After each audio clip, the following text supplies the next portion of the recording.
Hi everybody, this is Van Molyneux from Free Domain Radio. I hope you're doing what? What's that sound? Do you hear that? Yeah. That is the sound of the FBI attempting to drill through your iPhone case and suck out all of your banking data. Well, you've probably heard that there is a fairly titanic conflict of near biblical proportions going on between the FBI and one Apple corporation regarding access to a very important cell phone. There's a lot to talk about. It is a highly consequential state of affairs. So let's dive straight in, shall we? So, December 2nd, 2015, of course, the San Bernardino terrorist attack involving Saeed Farook and Tashfeen Malik brought significant attention to the federal government's inability to screen immigrants, refugees, and visa applicants. Not to mention, hey, why would we ever want to check out their Facebook posts to see if maybe they've been radicalized? Oh, and let's make sure we don't have any kind of racial profiling in a country that is having significant tussles with people from the Middle East. No. The lessons of this attack, of course, I'm sure you know, left 14 dead and 22 others seriously injured, were lost on many government officials who continued their mad seppuku push for the U.S. intake of refugees and impossible to vet immigrants and migrants. Now, over 2 months later, a significant span of time, the relevance of which we will get into in a moment, the terrorist attack has brought attention to the issue of privacy, security, and Big Brother government surveillance. Apple is currently involved in 2 separate legal cases with government agencies concerning compliance with the All Writs Act. That's W-R-I-T-S for those listening, not watching. Writs. Boy, there's a word you haven't heard of in a while. I wonder why. The All Writs Act was passed as part of the Judiciary Act of 1789, which I think also affirmed that the Earth was the center of the solar system, and was updated in 1949 by Congress. The text of the Act is as follows. A. The Supreme Court and all courts established by Act of Congress may issue writs necessary or appropriate in aid of their respective jurisdictions and agreeable to the usages and principles of law. B. An alternative writ or rule, nisi, may be issued by a justice or judge of a court which has jurisdiction. And rule nisi, this is from the Latin nisi, meaning unless. That's a court order that doesn't have any force unless a particular condition is met. You can think of it sort of like a will. It's really not supposed to kick in until you check out. Now, 2 months later, I wonder what they've had on their higher priority list than getting into a terrorist's cell phone to find messages, emails, texts, you name it. So it's only coming up now. And just before I was going to save this at the end, just before we go on, it's just important to understand, if you were a friend, cellmate, terror, compatriot of Saeed Farook or Tashfeen Malik, then as soon as you find out they're caught, you're scrubbing your cell phone, you're getting out of the country, you're changing your identity, you're getting new papers, you are vanishing, you're in the wind. So 2 months later, what are they expecting to find of any value? I don't know. Maybe, just maybe, they have another agenda. Let's find out together, shall we?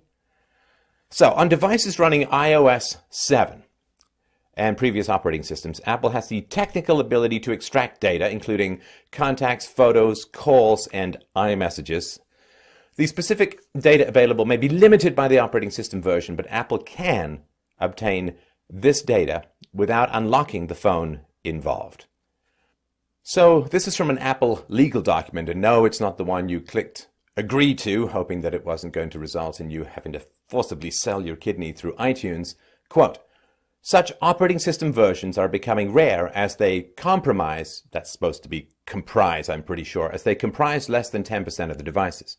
For these devices, Apple has the technical ability to extract certain categories of unencrypted data from a passcode-locked iOS device. Whether the extraction can be performed successfully depends on the device itself and whether it is in good working order. As a general matter, however, certain user-generated active files on an iOS device that are contained in Apple's native apps can be extracted. Apple cannot, however, extract email, calendar entries, or any third-party app data. So we mentioned there were two cases. One is in New York. The current New York case involves an Apple device running a version of iOS 7. It's a drug dealer's phone. And the government claims Apple has complied with court order requests for similar data extraction approximately 70 times. Apple does not dispute they have complied with past court orders, but has not commented on the number of cases. Reports that Apple has previously unlocked iPhones are incorrect. They cannot just unlock them and go and browse whatever data they want.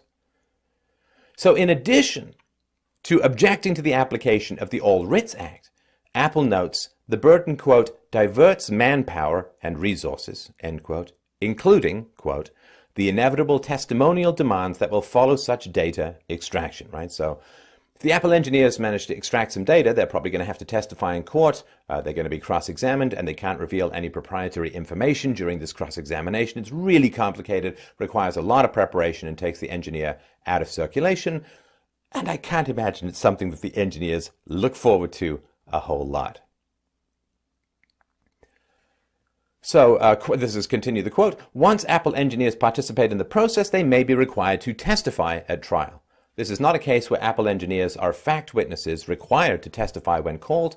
Their involvement in any proceedings would be solely due to their mandated service under the proposed order. Right? So mandated service.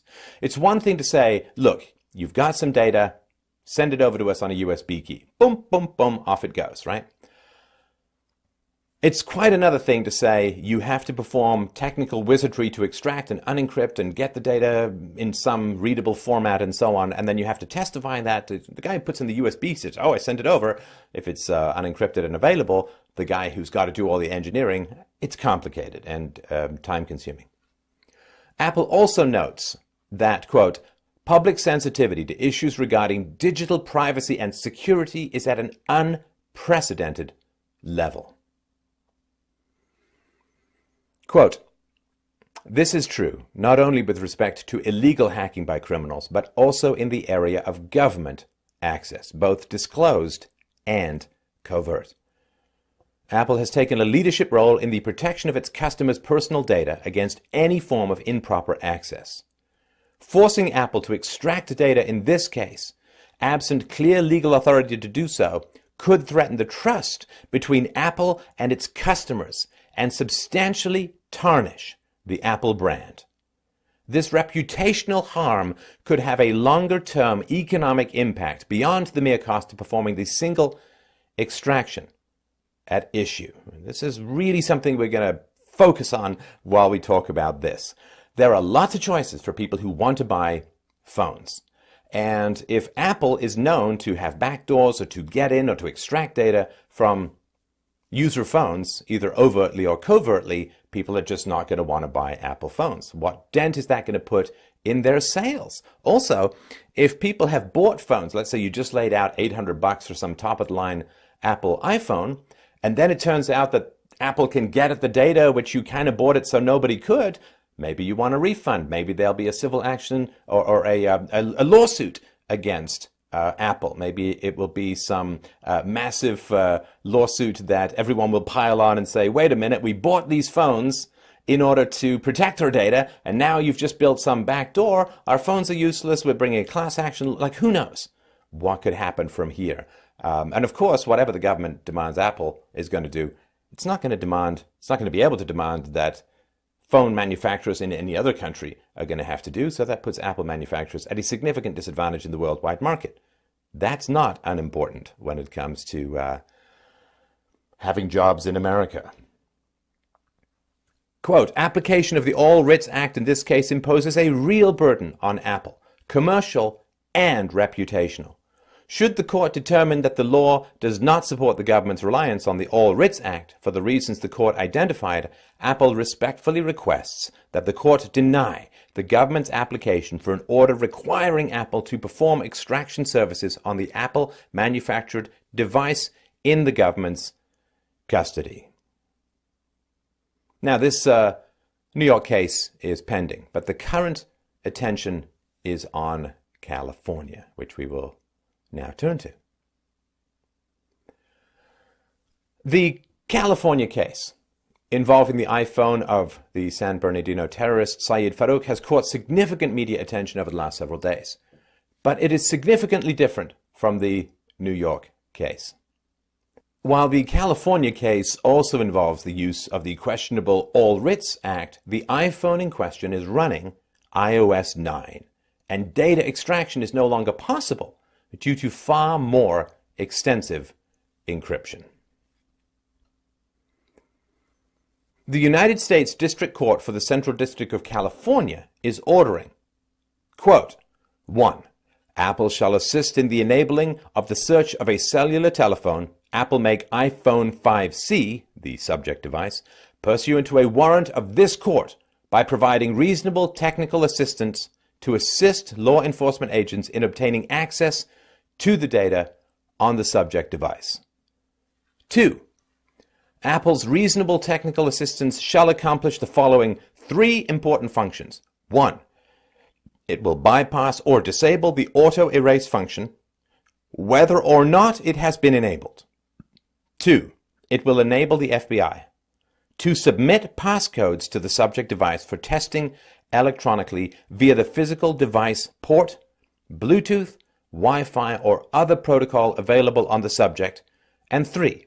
It will ensure that when the FBI submits passcodes to the subject device, software running on the device will not purposefully introduce any additional delay between passcode attempts beyond what is incurred by Apple hardware. So, that's end quote. What is it that they're looking for? Well, there is an iOS setting that allows for a device to automatically wipe itself after 10 consecutive incorrect attempts to enter a passcode.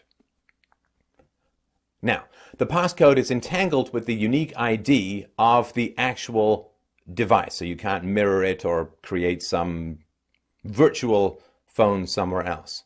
So you can't do it through another computer, you've got to do it actually on the specific device. So I'm guessing that the FBI tried 9 and now is afraid that it's going to erase what's going on. Now, why do they say no delay? Well, there's a large iteration count to make each attempt slower. So one attempt takes approximately 80 milliseconds. That means if you have a 6-character alphanumeric passcode with lowercase letters and numbers, it will take about 5.5 years to try all of the combinations of that because of the delay. So they want to be able to just brute blast passwords without this phone self-erasing and without there being any encoded delay in the acceptance of these passcodes. So even if they could find some way to bypass the 10 fails and it self-erases, they can only do 12.5 passcode guesses per second. If you've got an 11-digit passcode, that will take up to 253 years in total, or 127 years on average, by which time Congress may well have passed a budget. Now, Edward Snowden has pointed out that the changes here being demanded by the FBI, that you just be able to blast as many with no delays, would make it possible to break into an iPhone 5C or older in about half an hour. So they are really looking at if they can bypass the 10 fails and erase, and they can bypass the iteration slowdown, then they can just brute blast passcodes at the phone and break into at least the 5C or older phones very, very quickly. So this is it renders the security rather moot. Because of course, once you're in, everything's decrypted, right? So that's important. So this is continuing with the court. 3. Apple's reasonable technical assistance may include, but is not limited to, providing the FBI with a signed iPhone software file, recovery bundle, or other software image file, SIF, that can be loaded onto the subject device. The SIF will load and run from random access memory and will not modify the iOS on the actual phone. The user data partition or system partition on the device is flash memory. The SIF, software image file, will be coded by Apple with a unique identifier of the phone so that the SIF would only load and execute on the subject device. The SIF will be loaded via device firmware upgrade DFU mode, Department of, no, I can't remember what the last two acronyms are, DFU mode, recovery mode or other applicable mode available to the FBI. Once active on the subject device, the SIF will accomplish the three functions specified in paragraph 2. The SIF will be loaded on the subject device at either a government facility or alternatively at an Apple facility. If the latter, Apple shall provide the government with remote access to the subject device through a computer, allowing the government to conduct passcode recovery analysis. So, 4. If Apple determines that it can achieve the three functions stated above in paragraph 2, as well as the functionality set forth in paragraph 3, using an alternative technological means from that recommended by the government, and the government concurs, Apple may comply with this order in that way. So basically, the FBI is ordering Apple to create malware that cracks the phone, that opens the phone to brute force password hacking. And they're doing it by saying, okay, let's pretend it's in recovery mode or it's some sort of upgrade, something that's going to replace the operating system as it stands. Now, I don't know. It's been a while since I've used an iPhone, but I'm pretty sure you've got to enter a passcode in even to do an upgrade. But they're just trying to say maybe you can replace some aspects of the operating system so that it won't self-erase after 10 failed tries and you can just brute blast these passcodes at it. That's fundamentally malware. Now, they are saying it will only load and execute on the subject device. So if you try and take it somewhere else, then it won't be able to work. That's their way of trying to limiting the damage, right? Because this is basically like you've got some group that's created this massive secure safe that's being used by millions of people, and they're saying, we want something that you wave a USB key in front of it and the safe magically opens. Well, say, oh, we only want it for that one safe. We want to see what's inside that one safe. Everyone else's safe is fine. Really? Are you sure about that? There is reverse engineering.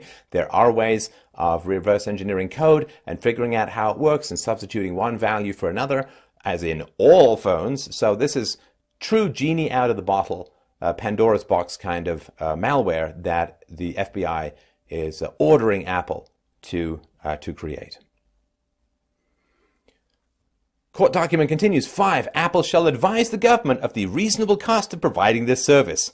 There's no mention of whether the government will pay, but the whole point is that it's not the hourly rate of the engineers that's the problem. It's the fact that people are going to say, to hell with my iPhone, I'm going Android, or I'm going, I guess, me and 3 other people, Windows Phone, or, like, they're just going to find some other way to do it. 6. Says the court document, although Apple shall make reasonable efforts to maintain the integrity of data on the subject device, Apple shall not be required to maintain copies of any user data as a result of the assistance ordered herein. All evidence preservation shall remain the responsibility of law enforcement agents. 7. To the extent that Apple believes that compliance with this order would be unreasonably burdensome, it may make an application to this court for relief within 5 business days of the receipt of the order. So, what that means, again, is the government is forcing Apple to develop an entirely new operating system which can be loaded onto a locked device, which will allow them to attempt to break the password using a brute force attack. Now, as measured by Apple's App Store, as of October 5th, 2015, 90% of Apple's devices are using iOS 8 or higher. So the decision in this case impacts over 90% of all Apple devices in circulation. Can you imagine? On the black market, or through foreign governments, through hackers, through just about anyone and their dog, what the street market value would be of such a package should it be able to be executed against other people's phones. The street value would be in the tens or possibly even hundreds of millions of dollars. So you've got to rely. All of your engineers are going to create this package and not one of them is going to be contacted or tempted or bribed or threatened or blackmailed or anything to give over this software. And also nobody on the government, which is so great at keeping everyone's data safe. No one on the government's going to be bribable either. I don't know, maybe they could just put it on Hillary Clinton's server. Then I'm sure it would be completely bulletproof. Now I'm going to quote fairly extensively from Apple CEO Tim Cook's statements regarding this conflict. The United States government has demanded that Apple take an unprecedented step which threatens the security of our customers. We oppose this order, which has implications far beyond the legal case at hand. This moment calls for public discussion, and we want our customers and people around the country to understand what is at stake. For many years, we have used encryption to protect our customers' personal data because we believe it's the only way to keep their information safe. We have even put that data out of our own reach because we believe the contents of your iPhone are none of our business. When the FBI has requested data that's in our possession, we have provided it. Apple complies with valid subpoenas and search warrants, as we have in the San Bernardino case. We have also made Apple engineers available to advise the FBI, and we've offered our best ideas on a number of investigative options at their disposal. We were shocked and outraged by the deadly act of terrorism in San Bernardino last December. We mourn the loss of life and want justice for all those whose lives were affected. The FBI asked us for help in the days following the attack, and we have worked hard to support the government's efforts to solve this horrible crime. We have no sympathy for terrorists. We have great respect for the professionals at the FBI, and we believe their intentions are good.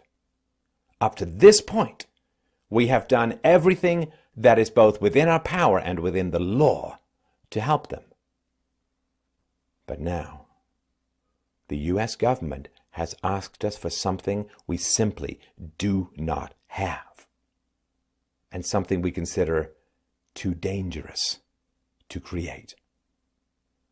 They have asked us to build a back door to the iPhone. Specifically, the FBI wants us to make a new version of the iPhone operating system, circumventing several important security features, and install it on an iPhone recovered during the investigation. In the wrong hands, this software, which does not exist today, would have the potential to unlock any iPhone in someone's physical possession. The FBI may use different words to describe this tool, but make no mistake. Building a version of iOS that bypasses security in this way would undeniably create a backdoor. And while the government may argue that its use would be limited to this case, there is no way to guarantee such control. Some would argue that building a backdoor for just one iPhone is a simple, clean-cut solution. But it ignores both the basics of digital security and the significance of what the government is demanding in this case. In today's digital world, the key to an encrypted system is a piece of information that unlocks the data, and it is only as secure as the protections around it. Once the information is known, or a way to bypass the code is revealed, the encryption can be defeated by anyone with that knowledge. The government suggests that this tool could only be used once on one phone, but that's simply not true. Once created, the technique could be used over and over again on any number of devices. In the physical world, it would be the equivalent of a master key capable of opening hundreds of millions of locks, from restaurants and banks to stores and homes. No reasonable person would find that acceptable. The government is asking Apple to hack our own users and undermine decades of security advancements that protect our customers, including tens of millions of American citizens, from sophisticated hackers and cybercriminals. The same engineers who built strong encryption into the iPhone to protect our users would, ironically, be ordered to weaken those protections and make our users less safe. We can find no precedent for an American company being forced to expose its customers to a greater risk of attack. For years, cryptologists and national security experts have been warning against weakening encryption. Doing so would hurt only the well-meaning and law-abiding citizens who rely on companies like Apple to protect their data. Criminals and bad actors will still encrypt using tools that are readily available to them. Rather than asking for legislative action through Congress, the FBI is proposing an unprecedented use of the All Writs Act of 1789 to justify an expansion of its authority. The government would have us remove security features and add new capabilities to the operating system, allowing a passcode to be input electronically. This would make it easier to unlock an iPhone by brute force, trying thousands or millions of combinations with the speed of a modern computer. The implications of the government's demands are chilling. If the government can use the All Writs Act to make it easier to unlock your iPhone, it would have the power to reach into anyone's device to capture their data. The government could extend this breach of privacy and demand that Apple build surveillance software to intercept your messages, access your health records or financial data, track your location, or even access your phone's microphone or camera without your knowledge.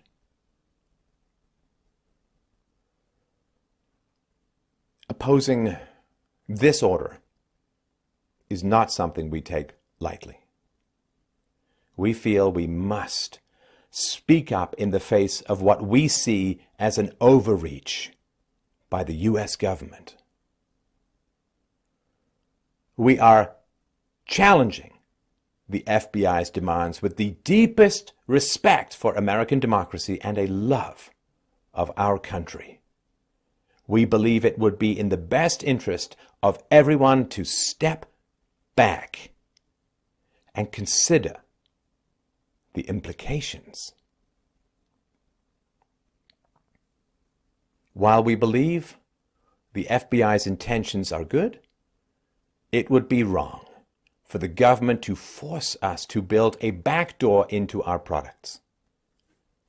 And ultimately, we fear that this demand would undermine the very freedoms and liberty our government is meant to protect. So that's the end of Tim Cook's statements. In court filings, Apple has argued that the federal government is overstepping its limits as Congress previously codified the Communications Assistance for Law Enforcement Act, or CALIA, of 1992, which addresses the guidelines of private entities and how to act in relation to such situations. The Department of Justice rejects applicability of CALIA in these cases, arguing it applies to data at rest rather than in transit and was designed primarily in relation to telecommunication companies compared to device manufacturers. Now, according to the New York Times, there's a bit of a twist here. I quote, Apple had asked the FBI to issue its application for the tool under seal, but the government made it public, prompting Mr. Cook to go into bunker mode to draft a response, according to people privy to the discussions who spoke on condition of anonymity. The result was the letter that Mr. Cook signed on Tuesday, where he argued that it set a dangerous precedent for a company to be forced to build tools for the government that weaken security. So, again, this is reported from the New York Times. We'll put the sources to all of this stuff below. Okay, so maybe Apple was willing to do it if it was going to be under seal. In other words, if nobody else ever knew about it. And so they said, okay, issue the application under seal. But the government made it public, which puts Apple in a tricky situation. Cook now may be in damage control mode. Maybe he would have done it under the table. Now they have to be the heroes because the government wouldn't let them be the weasels. So that's a bit of a wrinkle. Now, how did the government mess things up? Let us count the ways. Now, the San Bernardino shooter's iPhone is owned and was issued by the San Bernardino County Department of Public Health, his employer at the time of the terrorist attack. The Justice Department has acknowledged that, and I quote, "The owner, San Bernardino County Department of Public Health, in an attempt to gain access to some information in the hours after the attack, was able to reset the iPhone's password remotely, but that had the effect of eliminating the possibility of an auto backup." Now, if the password had not been reset by government officials, Apple could have possibly recovered information from the iPhone through any iCloud auto backup. So these are the backups that occur when devices are connected to recognized Wi-Fi networks. The last backup was October 19th, 2015, and the auto backup function also may have been disabled. What they could have done is taken the phone to a recognized Wi-Fi location like the guy's house or some local coffee shops and seen if some auto backup may have occurred, which might have been helpful. So good job, everyone. So what are people saying about this? Well, as you can imagine, a lot of people coming out in support of Apple who know what they're talking about. And then we get to the politicians, which will be in just a moment. Edward Snowden, quote, "An FBI win against Apple results in an insecurity mandate, a world where Americans can't sell secure products but our competitors can." Google CEO Sundar Pichai, quote, "Forcing companies to enable hacking could compromise users' privacy. We know that law enforcement and intelligence agencies face significant challenges in protecting the public against crime and terrorism. We build secure products to keep your information safe, and we give law enforcement access to data based on valid legal orders. But that's wholly different than requiring companies to enable hacking of customer devices and data. Could be a troubling precedent." Twitter CEO Jack Dorsey, "We stand with Tim Cook and Apple and thank him for his leadership." Twitter. Jack Dorsey, wildly impressed by a company with leadership and integrity. Je suis Milo! Also, stop shadow banning conservatives. American Civil Liberties Union said, "The government is increasingly relying on an 18th century law to compel third parties to unlock mobile devices and circumvent an important public debate about its right to do so. The ACLU and several partner organizations have filed a Freedom of Information Act request seeking records related to the government's use of the All Writs Act to force device manufacturers to unlock mobile devices and give law enforcement access to the data stored on them. We filed this FOIA request so that the public can know the full extent of the government's use of this statute to seek such extraordinary authority." All right, some fairly informed opinions. As the pendulum swings to the slightly less informed, let's turn to the politicians. Hillary Clinton, "I see both sides. And I think most citizens see both sides. We don't want privacy and encryption destroyed, and we want to catch and make sure there's nobody else out there whose information is on the cell phone of that killer. This is why you need people in office who can try to bring folks together to find common ground." Yeah, it's always pretty rich when people go to Hillary Clinton to ask her about security and data protection. Flee the burning Clinton hatred. Try to stay objective. You can do it. I think I can. Bernie Sanders. "I am very fearful in America about Big Brother. And that means not only the federal government getting into your emails or knowing what books you're taking out of the library, or where you stored your hieroglyphic clay tablets." Yeah, he's old. Get the joke? "Or private corporations knowing everything there is to know about you in terms of your health records, your banking records, your consumer practices. On the other hand, what I also worry about is the possibility of another terrorist attack against our country. Frankly, I think there is a middle ground that can be reached. but count me in as someone who is a very strong civil libertarian who believes we can fight terrorism without undermining our constitutional rights and our privacy rights. Ben Carson said, "We need to have a public-private partnership and recognize that cybercrime is going to be the next weapon of mass destruction. And if we're not willing to work together on that, we're going to die together." In general, I think Apple being cooperative would be a good idea, but I do understand why Apple might not be particularly fond of this government because they've been so dishonest in so many other areas. But if we get an administration that is trustworthy, I believe one of the first things that we're going to push for are the right kinds of public-private partnerships. Jeb Bush was not available or didn't make a comment, so I would assume he'd say something like this. "My mommy and daddy like apples."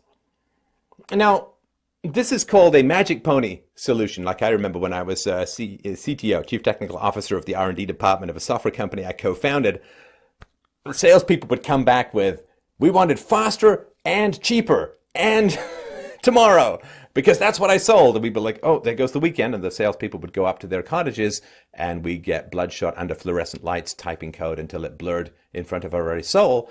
It's called a magic pony solution, which is these two people with completely opposite goals, with total win-lose, and they're both highly motivated to maintain their existing positions. Magic can make a compromise. Look, it's pretty universal as an agreement among cryptographers, technologists, security experts, and the like. There is no way to give the government access to encrypted communications without poking some kind of exploitable hole in that information that puts all confidential data, as well as banks, power grids, other things that are rather helpful to have around, at risk. So political magic is not the answer, as it so rarely, if ever, is. Marco Rubio, the youngest of the Republican presidential candidates, and, if youth helps with these kinds of things, he did fairly well. He said, "Today there is encryption out. I think it's standard on the new Apple, and what it does is it protects your privacy. If you lose your iPad or your phone, no one can hack into it and get your information. So that's why it's there." Here's the thing, though. If you are required by law, if we passed a law that required Apple and these companies to create a backdoor, number one, criminals could figure that out and use it against you. And number two, there's already encrypted software that exists, not only now, but in the future, created in other countries. We would not be able to stop that. So there would still be encryption capabilities, there just wouldn't be American encryption capabilities, but people in this country could have it. So that's why this is such a difficult issue. On the flip side of it, there might be valuable information on that phone from the San Bernardino killers that could lead us to preventing future terrorist attack. Not bad, Mr. Rubio. He said, "We're going to have to figure out a way forward, working with Silicon Valley and the tech industry on this. There has to be a way to deal with this issue that continues to protect the privacy of Americans, but creates some process by which law enforcement and intelligence agencies could access encrypted information. I don't have a magic solution for it today. It's complicated. It's a new issue that's emerged just in the last couple of years, but I do know this. It will take a partnership between the technology industry and the government to confront and solve this." So, he identifies the problem, but then fades into magic mushroom territory when it comes to the solution. Rubio also said that he hoped Apple complies with the court order. "Ultimately, I think being a good corporate citizen is important." And this goes back into, "Nice restaurant you got here. Be ashamed if something happened to it. I think being a good corporate citizen is important, unless you like being audited a lot." Ted Cruz. "I think Apple has a serious argument that they should not be forced to put a back door in every cell phone everyone has. So I think Apple has the right side of the global 'don't make us do this' to every iPhone on the market. But I think law enforcement has the better argument. This concerns the phone of one of the San Bernardino hackers. And for law enforcement to get a judicial search order, that's consistent with the Fourth Amendment. That's how the Bill of Rights operates. To say, Apple, open this phone, not Anderson's phone, not everyone's here, open this phone. Okay, they're not putting a backdoor in every cell phone everyone has. It's a different technology, but anyway. He said, nobody has the right to defy a legal search warrant. When you have a criminal, when you have a terrorist, we know the San Bernardino terrorists were radical Islamic terrorists. If the Obama administration were not in this politically correct state of denial, ignoring what is radical Islamic terrorism, we should have done more to prevent that attack. But after the fact, we ought to be using every tool we can to ascertain who else they might be in contact with, if there's a broader cell. So of course we should unlock their phones and find out who they're talking to, what texts they're sending. But that's a basic matter of keeping this country safe. They have a binding search order. I think we can walk and chew gum at the same time. We can protect ourselves from terrorists and protect our civil rights. So again, magical, squeaky Shakespearean territory. John Kasich. I don't think it's an example of government overreach to say that, we had terrorists here on our soil and we've got to understand more detail about who they may have been communicating with. So it sort of reminds me of those Sylvester cartoons where they bump their head and you got little birds flying around his head. Donald Trump. I agree 100% with the courts. In that case, we should open it up. I think security overall, we have to open it up. And we have to use our heads. We have to use common sense. Somebody the other day called me a common sense conservative. We have to use common sense. Not his finest hour. He went on to say, our country has got so many problems. Can you imagine that here we got people that killed 14 people other than the people laying desperately ill in the hospital from what they did? These are 2 people radicalized who were given a wedding party by the people that they killed. There is something going on. We have to be very careful. We have to be very vigilant. But to think that Apple won't allow us to get into her cell phone, who do they think they are? We have to open it up. Actually, it was his cell phone, but that's the least of the problems here. He went on to say, Apple, this is one case. This is a case that certainly we should be able to get into the phone. And we should find out what happened, why it happened, and maybe there's other people involved. And we have to do that. He said, what I think you ought to do is boycott Apple until such time as they give that security number. How do you like that? I just thought of it. Boycott Apple. First of all, the phone is not even owned by this young thug that killed all these people. The phone's owned by the government. Not even his phone. We don't even have to go that far. But Tim Cook is looking to do a big number, probably to show how liberal he is. But Apple should give up. They should get the security. They'll find other people. I guess that means other people in the cell. These 2 young people had bombs all over their apartment, on their floor. Other people saw those bombs. Well, those people in a certain way are almost as guilty as the ones who did the shooting. We've got to get to the bottom of it, and we're not going to get to the bottom of it unless we use common sense. So I like the idea. Boycott Apple until such time that they give that information. I think that's a great idea. So, Donald Trump, a fine businessman in the world of real estate, doesn't really understand technology. There's not some magic number that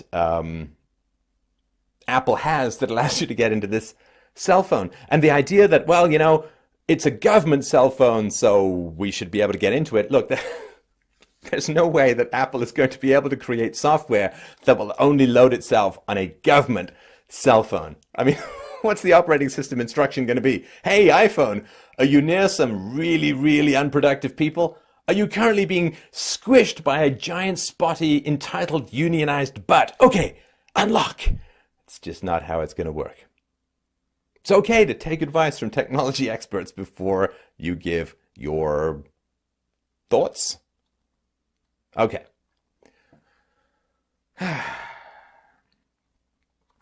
Big picture time. The government screwed up in San Bernardino. They let these lunatics in. They didn't check social media. They didn't vet them properly. They didn't vet all of the signs that were leading up to it. So the government screwed up when stuff was as available as clicking on Facebook to find out how radicalized this woman in particular had been. The fact that she gave a fake address in her application, just all kinds of screw-ups. And it's always the case that when the government screws up, they say, give us more power, and it'll be great. Well, didn't you have a whole bunch of power? No! Give us more power and magic and perfection and safety. You hate terrorism, right? Want to protect people? Give us more power. Didn't you have a whole bunch of power Have you got the CIA, the FBI, Department of Homeland Security, a whole alphabet soup, billions and billions of dollars, mass? No! More power! We need a little more power. A little more power. We'll be fine. So, I mean, Donald Trump had just pointed out that the government had a whole bunch of intelligence leading up to 9/11, was not able to stop 9/11 because Bush was very much against racial profiling. And of course, as we pointed out before, the ticket agent who gave Mohammed Atta his ticket said, boy, that's a boiling volcanic rage of terrorist-looking hellspawn from the Middle East. But I can't really say anything because I don't want to get in trouble for racial profiling. Let me see if I can search that old lady from Indiana who's traveling with her corgi. So the fact that the government has screwed up in protecting Americans by not acting on information that it already has is not an excuse for the government to start forcing Apple engineers to violate the whole security virginity of their entire product line, which they've been working on for 20-odd years. It's a bit of a generational gap, you could say. The youngest candidate has the best grasp of the problems, although then, of course, goes into mealy-mouthed non-solutions by, hey, let's just everyone give a hug and everyone will be fine. Donald Trump, as usual, pretty terrible on privacy. You know, his statement about Edward Snowden being a traitor, and you know what we used to do with traitors, it's a little troubling, to say the least. I mean, would Donald Trump like for someone to create a universal key that got into his hotel rooms, his safes, his bank accounts, his personal safe, everything you get, his wife's chastity belt, anything that you can imagine? He wouldn't like that. And this is a little hard for people who work with physical things to kind of understand what kind of access this is going to give to people.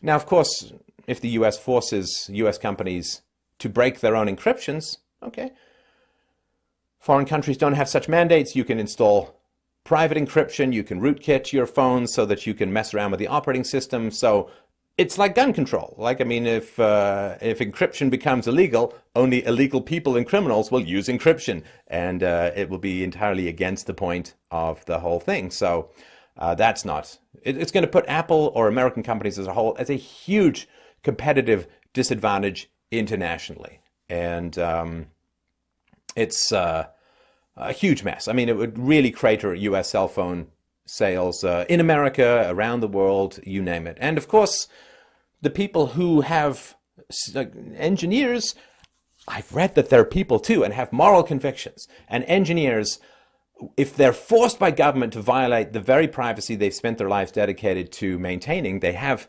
significant emotional investment in protecting the privacy and security and data of their customers. You can't just take a gun to someone and have him go against his life's work and have him stick around. They're all just going to quit en masse. It's not going to work. Plus, we all know exactly what's going to happen. They say, oh, it's only one cell phone, and it's the most important cell phone in the universe because of this terrorist attack. So just one cell phone. You know what's going to happen. I mean, every single time the government could either go and really investigate things, or it could just demand Apple or some other company open up a cell phone. Just use your magic wand so I don't have to go knocking on doors and interview witnesses. So basically, if Apple allows this, they might as well just move right into the FBI headquarters and just do everything from there, or build some giant conveyor belt, because it's going to be phone, phone, phone, phone, phone, phone, phone. We all know how this plays out. It is as repetitive as a broken record. So there's a good reason to push back. It's like peanuts. It's never just one. So that's an important aspect as well. The government is pretty terrible at handling private information. I mean, the government regularly gets hacked. Hillary Clinton hacking, Clinton, Hillary hacking, Clinton, Chinese. I mean, the State Department records are all over the place, and they lose social insurance, social security numbers regularly. It's just terrible at handling private information. So if private companies are not going to stand up to the government and resist encroachments upon encryption, where are consumers going to turn to? Well, they're going to turn to overseas companies. And yeah. So Tim Cook is saying, well, it would hurt Apple if this backdoor becomes known, right? If people no longer feel secure. Because again, it could be pretty big stuff. Maybe if this is allowed, maybe the government or the FBI or other people would force Microsoft to build in particular updates. Oh, is this your particular version of Windows? Okay, we can turn the webcam or microphone on at will, or we can just suck up all your emails and you won't even know we were here. We need this level of privacy and trust in the private corporations. You don't know, I know that there's a slippery slope fallacy, but this is not one of those, because the fact that the government is going to abuse and extend the thin edge of the wedge, tip of the spear powers that it manages to extract in a truly important situation is well known. That this is more like dominoes than a slippery slope argument. So yeah, they say it's going to damage Apple. Yeah, I've got some Apple products. I'm concerned. Does that count? So if I'm concerned about this and I don't want the government having the power to break into technology that I have, I don't think I'm alone in that. And there's lots of things we got to prevent another attack. Okay, there's lots you can do to prevent another attack. Stop taking in masses of unvetted and unvettable migrants. That will help quite a bit to stop these attacks, because the FBI director said there's no way to vet these people. No way in hell we can vet these people, so maybe you should listen to him and stop bringing them in. How about some common sense racial profiling? Because there's not a lot of Scottish people in kilts that are strapping bombs to themselves or other people or shooting a whole bunch of people. So that's one other possibility. The reality, of course, is that whoever's in that cell phone, they're long gone, baby. We know that. The first moment, they knew going up that this was going to be the day of the attack. Whoever they've contacted knew long before there was an attack exactly when the day of the attack was going to be. And what did they do?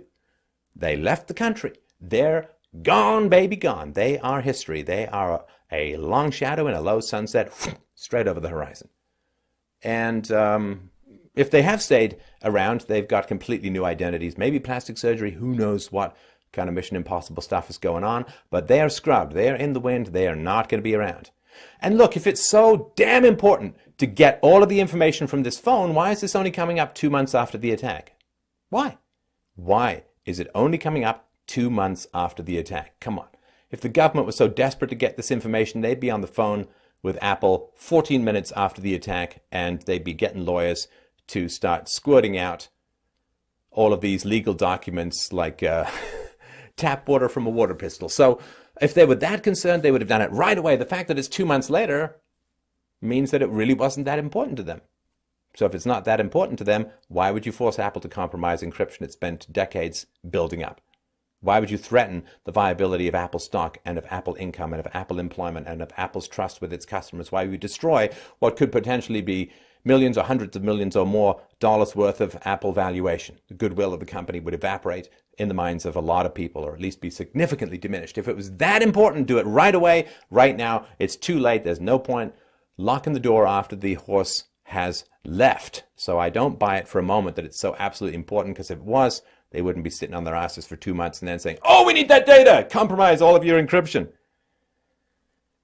The reality is, of course, they say, well, we have to balance security and privacy. No, the government has to do its job with the trillions of dollars it takes in taxes. It has to do its job and keep the country safe. It has all of the apparatus it needs. If the entire security of America comes down to one cell phone, I don't know what American taxpayers are paying for with this giant alphabet soup supposed to keep them safe. Why the hell do private companies have to rush in and backstop massive failures in government law enforcement, intelligence gathering, security apparatus, and anti-terrorism activities? Why does one more person need to be sucked into the maw of government incompetence and somehow pretend that if we get this encryption, we've got trillions of dollars, a massive alphabet soup of agencies, but boy, if you just give us this encryption information, if we can get into any cell phone in the universe, then you'll be safe. Bullshit! It's not going to happen. It is not going to happen. This is not going to make America safe. The weapons that are supposed to be pointed at the terrorists will be pointed at you and me and our children and our children's children from here to kingdom goddamn come. Oh, want to choose between privacy and security? When the government's proposing I can only guarantee one thing. You'll get neither.